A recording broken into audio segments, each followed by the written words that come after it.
الحمد للہ رب العالمین والصلاة والسلام علی سید المرسلین اما بعد فاعوذ باللہ من الشیطان الرجیم بسم اللہ الرحمن الرحیم الصلاة والسلام علیک یا رسول اللہ وعلی آلک واصحابک یا حبیب اللہ الصلاة والسلام علیک یا نبی اللہ وعلی آلک واصحابک یا نور اللہ۔ ہم بات پہلے کر چکے ہیں قرآن پاک پڑھتے ہوئے سورہ فاتحہ کے اندر ایاک نعبد و ایاک نستعین پر، کہ اس میں حقیقی مدد کا ذکر ہے اور مجازن اللہ تعالیٰ کے پیاروں سے بھی مدد مانگی جا سکتی ہے، اس میں کسی قسم کا کوئی حرج نہیں ہے۔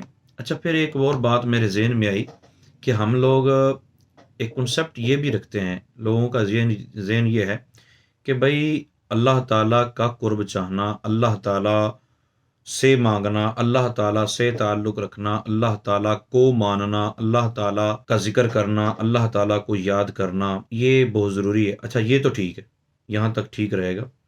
اچھا، ساتھ میں وہ یہ کہتے ہیں کہ اللہ تعالیٰ کے ولیوں کا ذکر کرنا یہ درست نہیں ہے، مطلب نبی پاک صلی اللہ علیہ وسلم کا ذکر کرنا، ہر وقت نبی نبی کرتے رہتے ہو، ہر وقت ولیوں کا ذکر کرتے رہتے ہو، یہ ٹھیک نہیں۔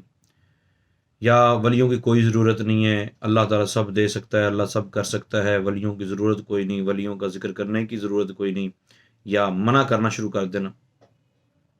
تو بہترین طریقہ جو ہے وہ یہ ہے کہ اللہ تعالیٰ نے اپنے ولیوں کا ذکر خود فرمایا، قرآن پاک میں بھی اصحاب کہف کا ذکر موجود ہے، اللہ تعالیٰ نے حضرت خضر علیہ السلام کا ذکر فرمایا، یوشع بن نون کا ذکر ہوا، اللہ تعالیٰ نے اپنے انبیاء کا ذکر کیا، اصحاب کہف کے کتے کا ذکر کیا۔ تو اللہ تعالیٰ اپنے پیاروں سے منسوب چیزوں کا ذکر فرماتا ہے، تو ہمیں بھی اس کے پیاروں کا ذکر کرنا چاہیے، اور اس کے پیاروں کا ذکر کرنے سے اللہ تعالیٰ کا قرب ملتا ہے، اللہ تعالیٰ کی یاد اور اللہ تعالیٰ کا ذکر کرنے میں لگاؤ پیدا ہوتا ہے۔ اب یوں سمجھیں، میں پڑھ رہا تھا سورہ فاتحہ کے اندر، آپ بھی پڑھتے ہیں، آپ بھی پڑھیں قرآن پاک کو۔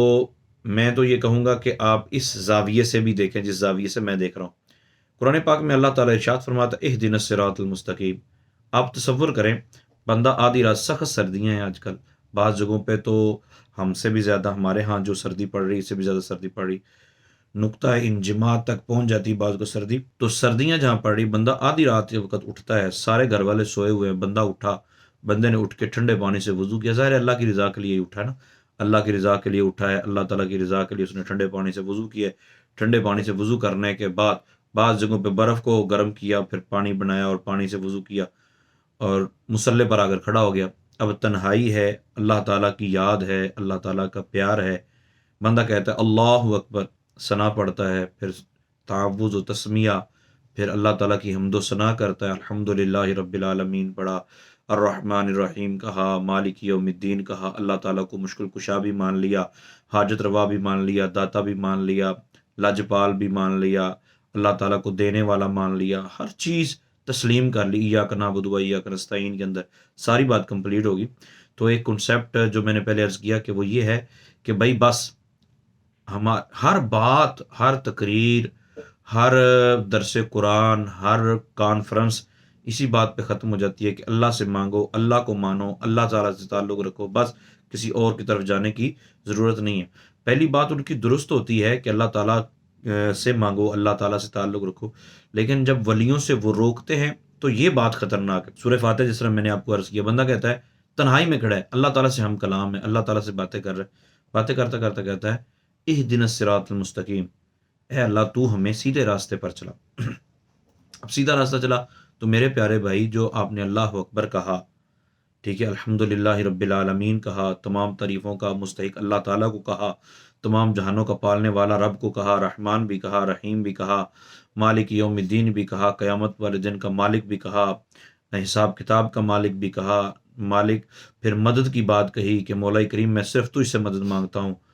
تو بھائی ساری باتیں کرنے کے بعد اب کون سا راستہ رہ گیا ہے کہ مولا کریم مجھے سیدھا راستہ دکھا؟ کیونکہ ہمارے کچھ احباب اس کا ترجمہ یہ کرتے ہیں کہ مجھے سیدھا راستہ دکھا، یا ہمیں سیدھا راستہ دکھا، جبکہ اس کا درست ترجمہ ہے ہمیں سیدھا راستہ چلا، دکھا تو دیا اس نے۔ تو جو کہتے ہیں سیدھا راستہ دکھا، تو مجھے بتائیں کہ یہ پہلے جس راستے پہ کھڑا وہ کون سا راستہ ہے؟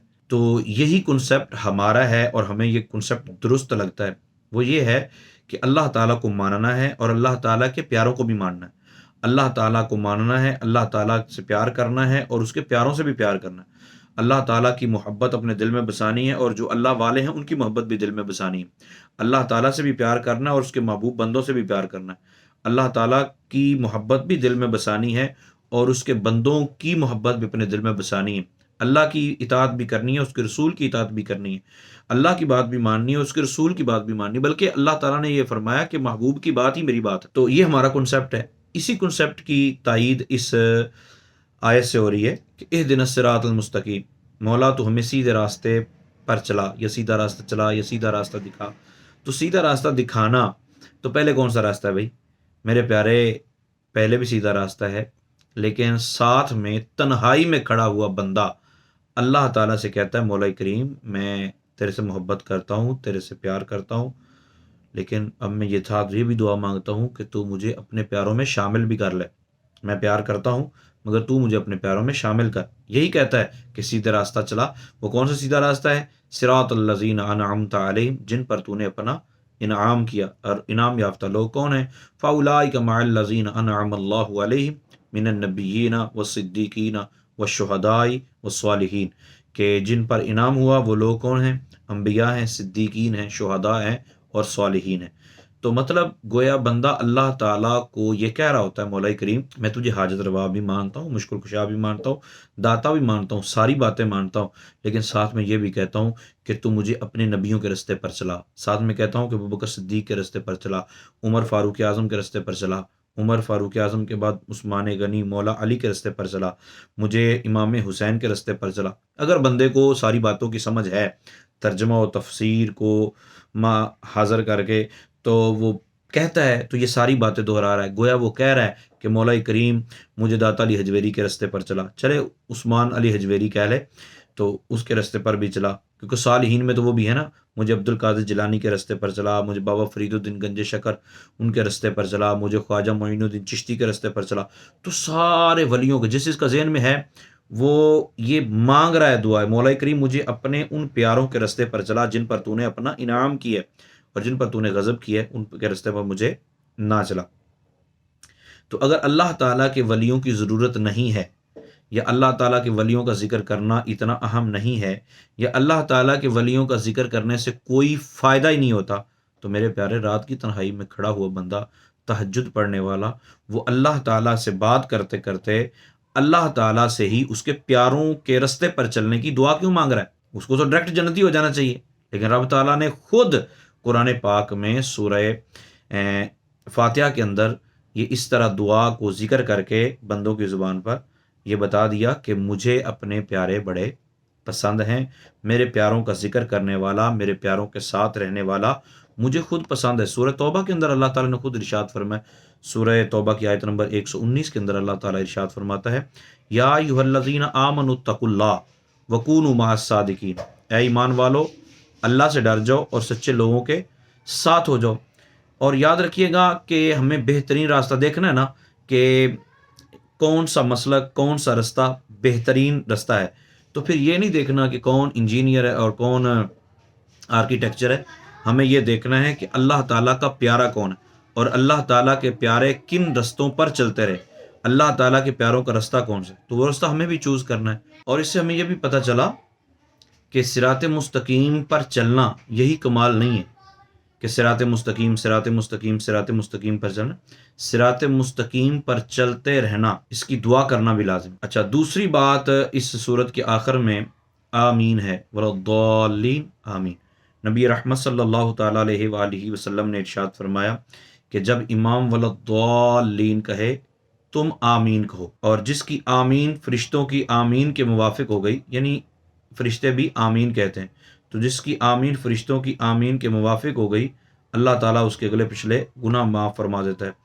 تو اگلے پچھلے گناہ معاف ہوتے ہیں آمین کہنے پر۔ اس حوالے سے ایک سوال میرے ذہن میں آیا کہ سرکار دو عالم صلی اللہ علیہ وسلم نے تو یہ ارشاد فرمایا کہ جب امام وللضالین کہے تم آمین کہو۔ اب ایک بندہ اس وقت آیا جب امام صراط الذین انعمت علیہم پڑھ رہا تھا، بندے نے آگے کہا اللہ اکبر، نماز میں شامل ہو گیا۔ اب امام کہتا ہے وَلَا-الضَّالِّينَ، تو بندہ پھر اپنی سورۃ فاتحہ پڑھے گا یا آمین کہے گا؟ اگر اپنی سورۃ فاتحہ پڑھتا ہے تو سرکار کے فرمان پر عمل کب کرے گا؟ اور اگر آمین کہتا ہے تو پھر سورۃ فاتحہ کب پڑھے گا؟ تو احناف کا موقف بالکل زبردست ہے کہ امام کے پیچھے قرآن پڑھنے کی اجازت نہیں ہے، کیونکہ سورہ اعراف کی آیت نمبر 204 میں ہے کہ جب نماز کے اندر قرآن پاک پڑھا جائے تو خاموشی سے سنو اور چپ رہو۔ وَإِذَا قُرِئَ الْقُرْآنُ فَاسْتَمِعُوا لَهُ وَأَنصِتُوا لَعَلَّكُمْ تُرْحَمُونَ۔ اور نبی پاک صلی اللہ تعالی علیہ وسلم کا ارشاد گرامی بھی ہے، صحیح مسلم کی روایت ہے، امام اس لیے بنایا جاتا ہے تم اس کی اقتداء کرو۔ فَإِذَا كَبَّرَ فَكَبِّرُوا، جب وہ تکبیر کرے تم بھی تکبیر کو، اور جب وہ قرات کرے تم چپ ہو جاؤ۔ جن کے ہاں سورۃ فاتحہ لازمی ہے، وہ پھر وَلَا-الضَّالِّينَ کے بعد آمین کہیں گے یا نہیں کہیں گے؟ اگر کہیں گے تو سورۃ فاتحہ کا پڑھیں گے، اور اگر نہیں کہیں گے تو پھر سرکار دو عالم صلی اللہ علیہ وسلم کی حدیث پر عمل کیسے ہوگا؟ یہ سوچ لیجئے اور احناف کے موقف پر عمل کیجئے۔ آسانی ہے کہ قرآن امام کے پیچھے پڑھنے کی اجازت نہیں ہے۔ اللہ تعالی ہم سب کو جو ہم نے سنا اسے صحیح طور پر سمجھ کر عمل کر کے دوسروں تک پہنچانے کی توفیق عطا فرمائے۔ آمین بجاہ النبی الامین۔